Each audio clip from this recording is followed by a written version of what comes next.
గడుగున పయనంలో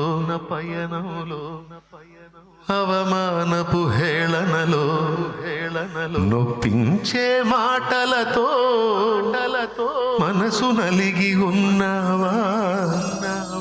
మది నిండిన వేదనను మౌనముగా భరిస్తూ కనుల నిండ కన్నీళ్లతో ప్రభుని చూస్తూ ఉన్నావా?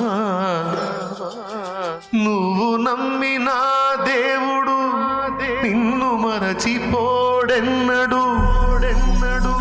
అనుభవాల పాఠం కోసం నిన్ను అప్పగించాడు.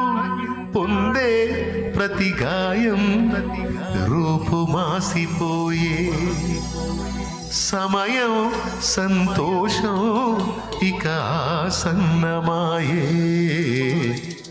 వెతుకుతూ ఉన్నావా విడుదల దారే కనరాక? పొందే శ్రమలు నీతో ఉండవు కడదాకా. వెతుకుతూ ఉన్నావా విడుదల దారే కనరాక? పొందే నీ శ్రమలు నీతో ఉండవు కడదాకా. దేవునికి మహిమ.